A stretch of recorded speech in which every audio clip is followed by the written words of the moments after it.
আসসালামু আলাইকুম গাইস।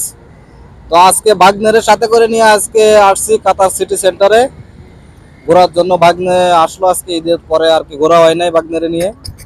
তো আজকে ভাগ্নে আর আমি আসছি ঘোরার জন্য সিটি সেন্টারে। তো সাথে থাকুন, আপনাদেরকে দেখাবো সিটি সেন্টার কেমন সুন্দর। তো সাথে থাকুন, দেখাবো আপনাদেরকে সব ঘুরে, আজকে সব জায়গা ঘুরবো ভাগ্নে আর আমি। হ্যালো গাইস, আসসালামু আলাইকুম। আমরা হচ্ছে আইসি কাতারের সিটি সেন্টার।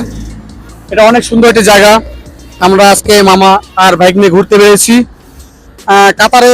মনে করেন আমি প্রায় 2 মাস এসেছি। 2 মাস এসে মনে করেন আমার মামা আমার জন্য অনেক কিছু করছে। আমার একটা ছোট্ট কাজের ব্যবস্থা করছিল, ইনশাআল্লাহ সেখানে কাজ করছি। ঈদের আগে প্রায় 500 রিয়াল বেতন পেয়েছি, যেটা বাংলাদেশের টাকায় 20,000 টাকার মতন। আরও একটা কাজ উনি আমার করে দিচ্ছেন, সেটা কিছুদিনের ভিতরে আল্লাহ আলহামদুলিল্লাহ সরকারি চাকরির মতন, যদি আলহামদুলিল্লাহ সেই চাকরিটা হয়ে যাবে, সেখানে চলে যাবে ইনশাল্লাহ। সবাই আমার জন্য দোয়া করবেন এবং মামার জন্য দোয়া করবেন। আসসালামু আলাইকুম।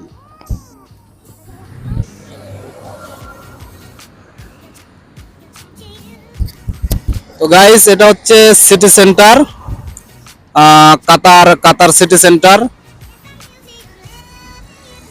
অনেক সুন্দর। এটা হচ্ছে কাতারের সিটি সেন্টার, খুব সুন্দর একটা জায়গা। এখানে কাতারের সব ফাইন্যান্সিয়াল বিল্ডিং গুলো সব এখানে অবস্থিত। আপনারা এখন স্ক্রিনে যে দেখতেছেন, এটা সব হচ্ছে কাতারের ফাইন্যান্সিয়াল যে বিল্ডিং গুলো এখানে সব অবস্থিত। এটা হচ্ছে কাতার দোহা থেকে এখানে আসতে 10 মিনিট সময় লাগে। তো আপনারা যদি কেউ কাতারে আসেন, এখানে আসতে পারেন, এসে ঘুরে দেখতে পারেন।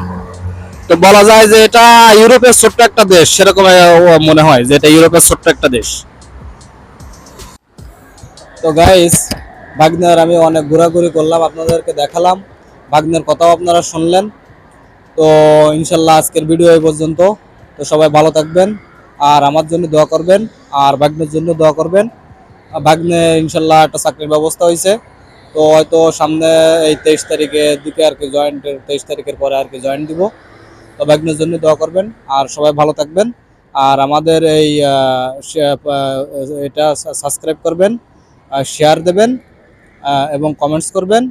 ভালো থাকবেন। আসসালামু আলাইকুম।